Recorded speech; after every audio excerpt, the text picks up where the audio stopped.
everybody, and welcome to a new episode of the Business Events podcast, a space where we have been analyzing the new challenges that the pandemic has brought to the business events industry so far. My name is Xavier Villares, and my co-host Raquel Brito is with me here today. How you doing, Raquel? Hi, how are you, Xavi? Nice, very well. Here, sunny day in Edinburgh, so that's good.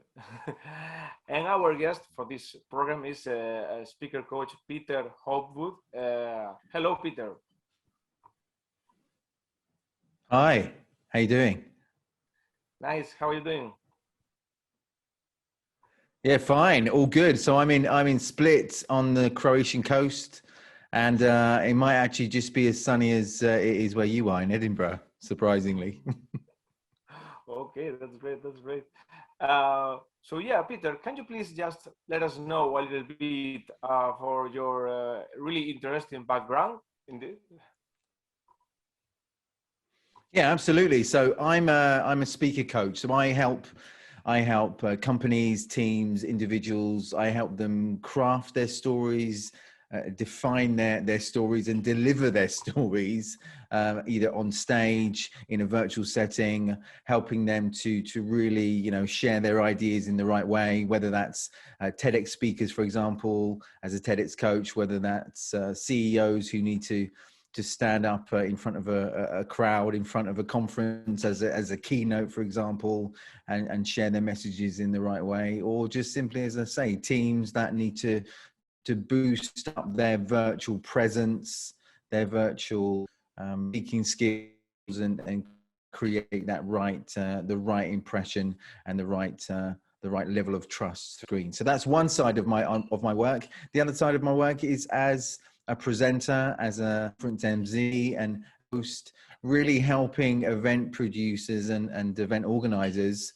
being that last part of the puzzle, the face, the voice, in front of people on stages, and now again in Zoom platforms or virtual platforms globally. So a presenter, MC, and also using those skills to help others do the same thing.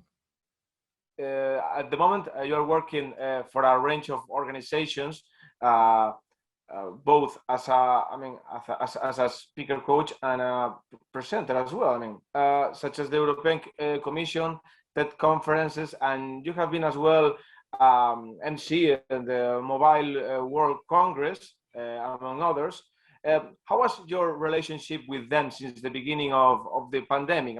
How did you live this, and what have been the main changes and challenges that you have experienced during this year? Yeah, well, really simply, when all this kicked off and suddenly, I think it was the Mobile World Congress, the first big event that said to the world, we're not going ahead for certainly different reasons. Sponsors were not happy. Sponsors sending their teams and staff members to an event where things were uncertain naturally at the time last year. So after that, pretty much all of my events and the event organizers, the relationship that I had together with them, stayed together. However, it was a question of really a lot of questions and looking for a lot of answers, really navigating the way forward. Are they going to go ahead with the event? Number one, if they go ahead with the event, will attendees come? What will the sponsors do? Is there physically the right venues for those events as well? And so looking at everything, really deciding how they're going to move online, because most of them did go online, but in what format, in what way? Is it going to be just a kind of Zoom experience, putting things together, trying to get as many speakers as possible and share as much value as they can? Or are they going for maybe something more engaging, something that's going to get people really to focus more on the content than anything else? Will it be a series of small, short webinars over a long period of time, creating more engagement and really bringing maybe more people in than they usually do? Or did they say to themselves, listen, you know, we're going to wait, we're going to use this time to kind of really feel what's happening within the industry, and then hopefully schedule a date 6 months, 1 year down the line. So literally a whole bunch of questions were thrown up in the air, and quite quickly trying to look for answers to those questions. Okay, this is interesting as well, because you as an MC, as the person in charge of the presentation of an event, you get as well involved within the organization of the event, and in which point? I mean, this is interesting as well. Yeah, so essentially, an in-person event clearly is very different from an online event. So there are many different things from the point of view as the viewer that they want differently, that they need differently. For example, an in-person event, the amount of attention span is strong, but there are many other distractions and many other things that are getting hold of their attention in different ways, right? Here on the screen, the attention span is a lot shorter. So whatever we do, we have to be more concise. It has to be more engaging. We have to build up trust a lot quicker, hell of a lot quicker than if we were in a large hall on a stage in front of a large audience. So there are many things to think about, how to keep that engagement going and how to kind of thread everything together to make sure that engagement and the attention keeps going. Because at the end of the day, when it comes to this, to something on a screen like this, every conference organizer, every event organizer is competing more and more and more than they did before. They're competing with other events. They're competing with the attention of Netflix. They're competing with LinkedIn Live, competing with Facebook Live, Twitter, all social media platforms, in a way that is, we're, again, naturally all trying to gain the attention, attract attention, and share value. And that is really the where I come in to try to help them figure out maybe the best way to do that, or really share what I can do to boost up that engagement and to boost up that connection with the audience. Because at the end of the day, that's what an audience needs. That's what an audience is there for. Their time is so valuable, and to make use of that time as much as possible. Before, a conference could be 2 days, 3 days. But now the same content, the same ideas that are shared, you can compress that right down into, you know, short, let's say 5-hour slots of great content over a period of, let's say, a week or a couple of days, or once every week. We have a strong webinar that shares the same thing, and it's easier to get people's attention in 60 minutes than it is over 2 days. We don't have 2 days anymore left. We have other things going on. We right now probably at home using the same space for where we eat, where we sleep, and where we work. So, and we have families, we have all things going on around us. So it's really important to really use the time well, use the time of our audience, and give them as much value in a shortest period of space as possible. Interesting as well, yeah. So about being more time effective as well with audience, that's really good. So your methods and tools that you have to use during this year, what it was as well really challenging for you. I mean, did you have previous experience doing these things but remotely? I mean, Zoom. I mean, how have you adapted at the very beginning, and then how do you feel now with this? And yeah, tell us about tools, please. Yeah, really good question. So at the beginning, well, before the whole pandemic hit and things really changed, 80-90% of my work was actually physical. So it actually meant flying to event venues, locations, coaching, companies, boardrooms, hotels, physically being there, because naturally being in front of somebody, that contact that most of us, a lot of us miss, in fact, is quite special. So a very short percentage of my work was actually online, but I was forced, like every single one of us pretty much, to adapt and to use this screen we're in now to get across our messages. And initially I found it a challenge. I was a bit skeptical, because naturally something that you're used to, something that you are really familiar with, suddenly you have to change that to get the same result.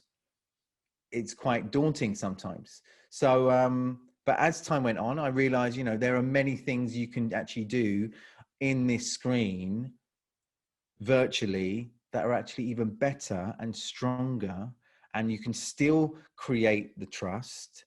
You can still create that connection, and you can still create engagement. It takes a little bit of time. It takes some awareness. But literally, if we think about presenters, TV presenters, they have been doing this since the beginning of time, not beginning of time, since the beginning of TV, literally, presenting in a way to get people's attention. Netflix, everything we see on there is designed to get people's attention, to be with us. We don't hear of Netflix fatigue. Why not? Because everything there, as I say, is designed to help to be an experience, a good experience, a warm experience. It gets our attention, the sounds, what we see, all the movements, the colors. Now, I'm not saying we have to create a movie experience, but if you're aware of a lot of ideas on how to share your messages on the screen, on the lighting, on the sounds, all these things come into play, and they create that better experience for the person looking at you, listening to you, and perhaps even trying to create trust with you. If it's a sales call, if it's a webinar, or even if you're just tuning in, all these things are important to create that connection that we don't always have, that we think we don't have because we're virtual. Virtual presence and virtual speaking can be something even better, as I say, than in the real world. Both are different, both have advantages. So it's a question of really, as we're kind of stuck in this, well, most of us are stuck in this Zoom world pretty much all the time right now.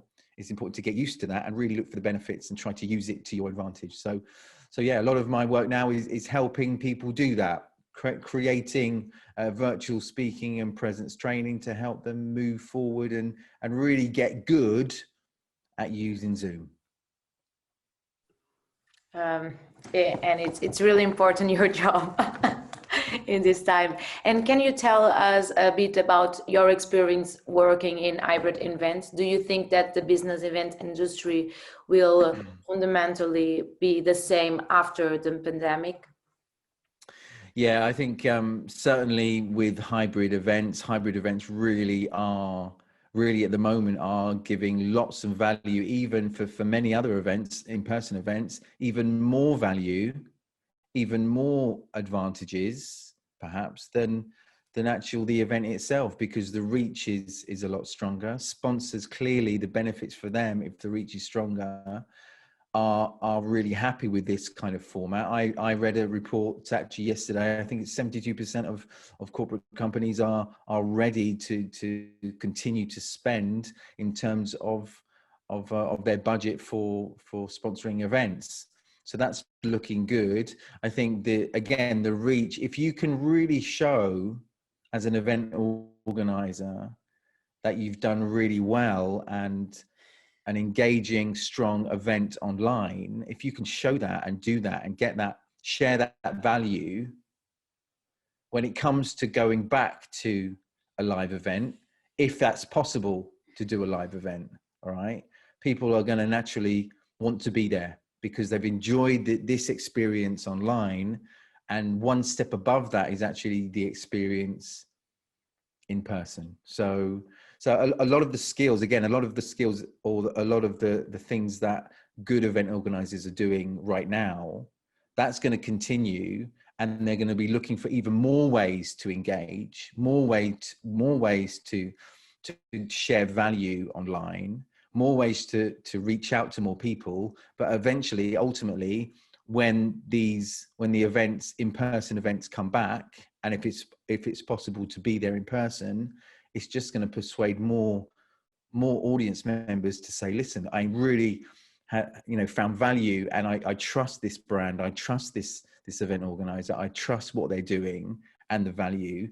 If I can physically go to the in-person event, even though there will be less people, which again could be and is often a benefit as well, because you get to meet more people and better networking also, this could only be a benefit. So I think hybrid events are just I feel it's going to move even further down the line, get even stronger, rather than, again, if you think back a year ago, pretty much everything was kind of like a Zoom, a kind of simple Zoom kind of experience. Now the experiences are really changing into studios that are remote studios perhaps, and bringing in different people, different speakers from around the world, or perhaps a mixture of a couple of studios.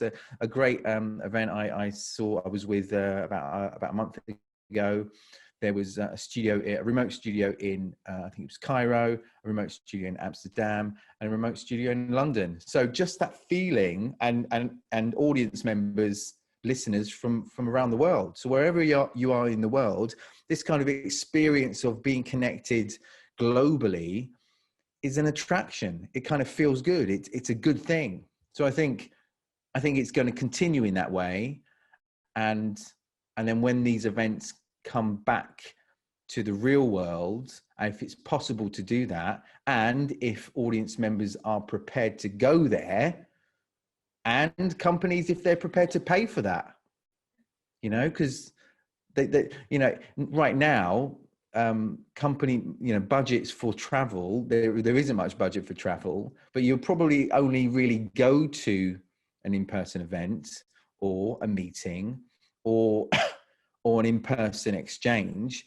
only when it's really necessary. Yeah, think about your meetings right now, all these meetings that we're doing, all these exchanges, meeting with our clients, meeting with potential clients, everything's online, and you'll only really go and meet them if it's really necessary, or if it's let's say a big player, or if the stakes are high, right?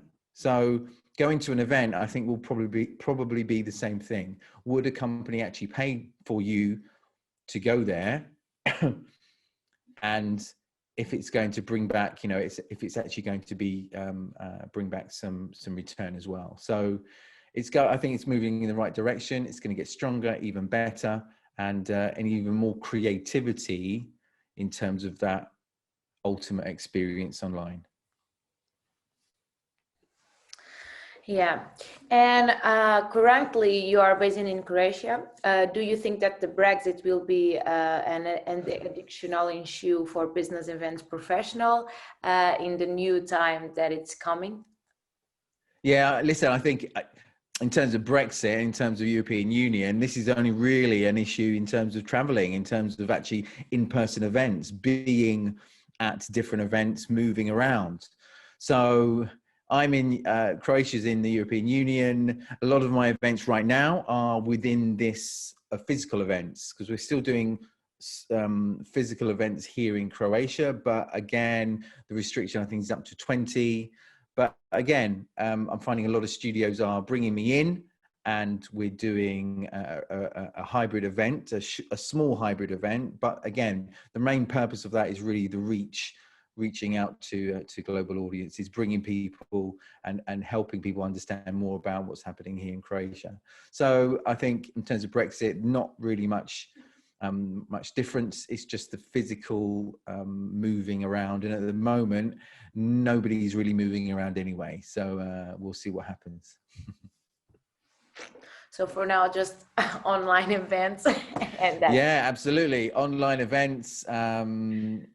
online and sort of physical events, as I say, within the region where I can travel to. And again, the more the vaccine comes into play, I'm looking for, I'm waiting to hopefully get vaccinated soon, and then that will give me more options to travel. And if it means only me traveling, I'm okay with that. And I believe soon within the European Union anyway, we'll be able to move in and out without testing and without quarantine if we're vaccinated. I'm not pretty sure, but I imagine some kind of a deal, some kind of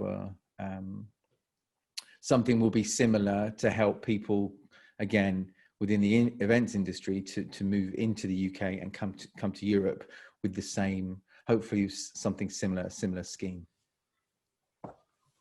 You don't think that face-to-face events sometimes could be like important for change contacts and everything that maybe in a virtual event it's not possible?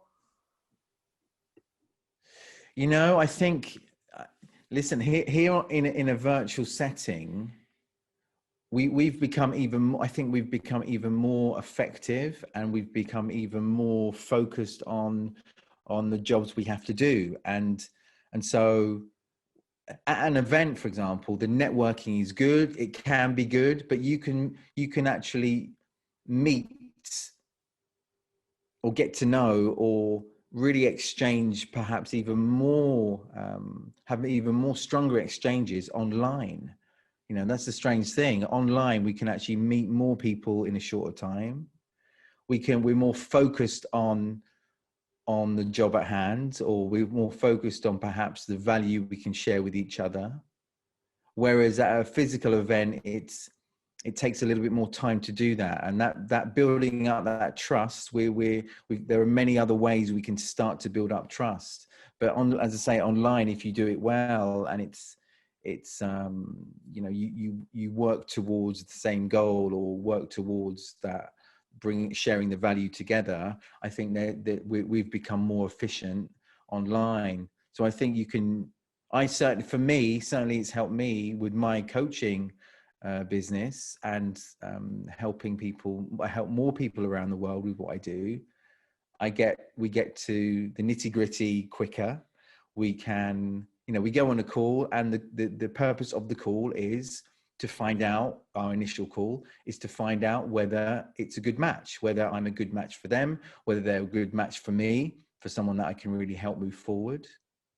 So, and we both know that. Whereas at a networking event, you still have to get through lots more, maybe small talk to start off with, getting to know somebody, exchanging perhaps details, and then moving on to the stage where you're perhaps a call or a meeting. So I see things actually more compressed and more direct and easier to connect and more focused online. Yeah.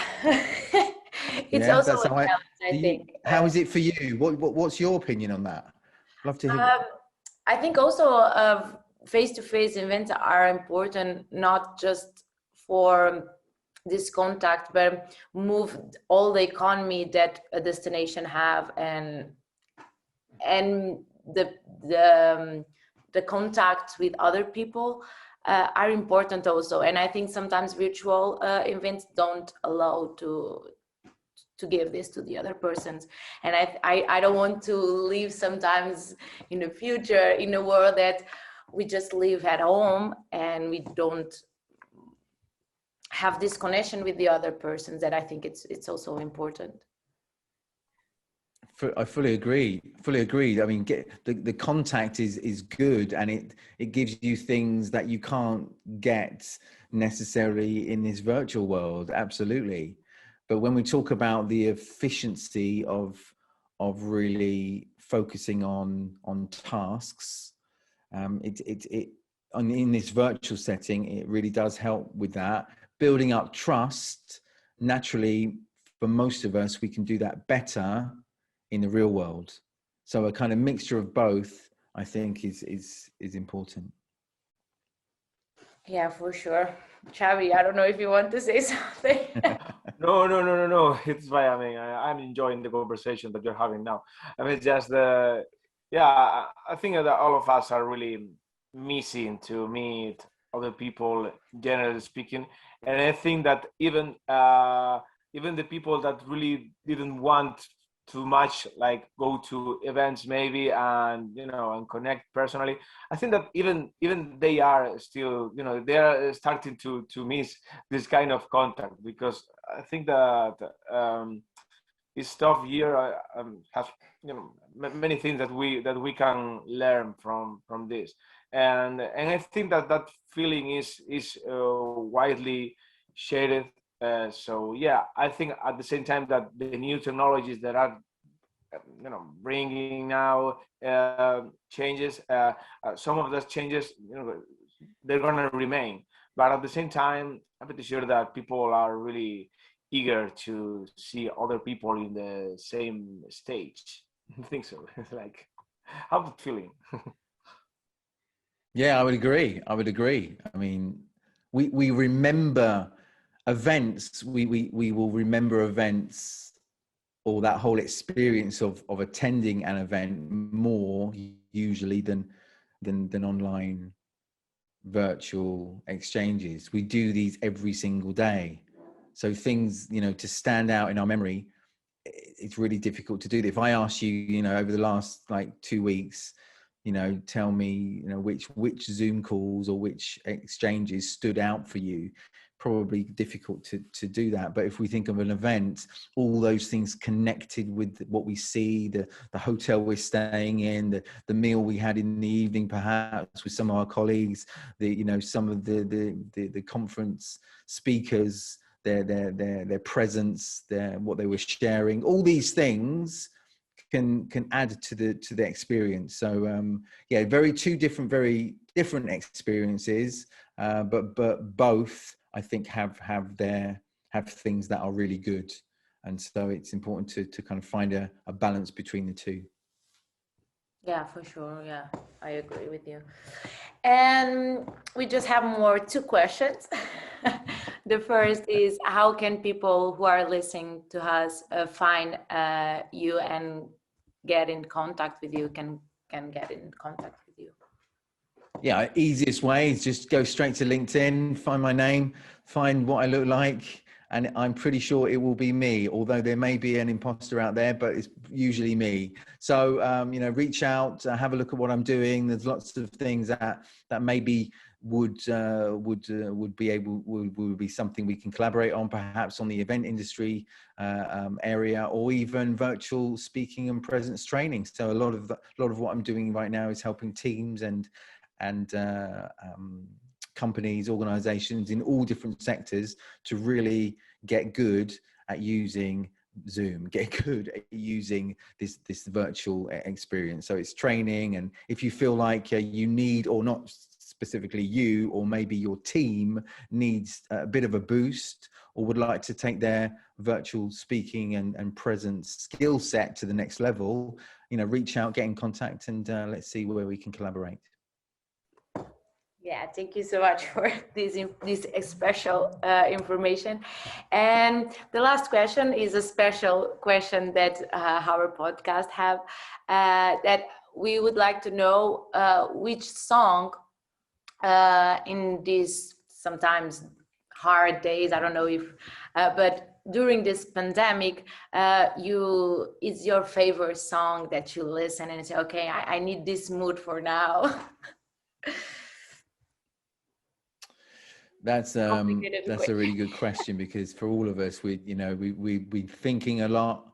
We've been thinking more about life in general, I think, over the last year or so, and music plays a big part of that, doesn't it? It makes us makes us feel good. So we've all got, I'm sure we've all got a theme tune we seem to be listening to as much as we can at home, or I would say in the car, but as probably maybe if you can get out in the car and drive around a little bit undercover. For me, it's actually a tune. It's a tune by a group from Korea. Now, I'm not into K-pop, right? But my daughters, they love it. They can't get enough of it. And really, when I hear that, I just keep hearing the same tune all the time. And it's I've been infected by this tune. It's contagious, and I can't stop getting it out of my head. But it does help. It's a funky kind of upbeat tune, and it's a group called BTS.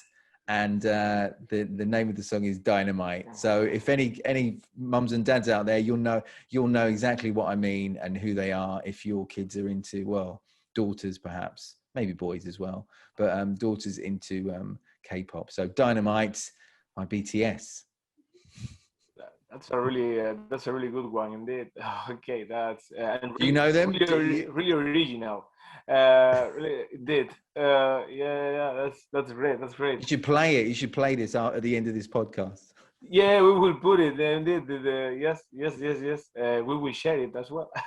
Great, and I'm working on the dance moves as we speak. Okay, that's good. Thank you very much, Peter. It was a really good interview. We really enjoyed it, and at least I have been learning like a different point of view that we are not used to sometimes from a speaker and a coach. I mean, it was really interesting. Really great to be with you, and I'll keep on listening to your podcast. It's really given me some food for thought. Again, listening to other people in the industry and what their opinions are and perspectives are, and hopefully moving into an area where it's going to help us all get back to work and help move the industry forward. Oh, thank you so much, Peter. Thank you so much, Peter. Okay, go for it. and thank you, Raquel. It was a beautiful podcast with you. I think I need to have like a haircut like now. I mean, it's like, I don't know if in Portugal it's open and already open the places for this, but it's really something that must happen like right now. And thank you everybody for being here, listening to the Business Event podcast. You can follow us on YouTube, and you can listen in as well to our podcast on Spotify and Deezer, and you can find us as well on Facebook, Twitter, LinkedIn, Instagram. So yeah, you don't have any excuse to don't know about our updates. So thank you very much, stay tuned and have a great day. So let's go. Hey, 'cause I'm in this destiny. So watch me bring down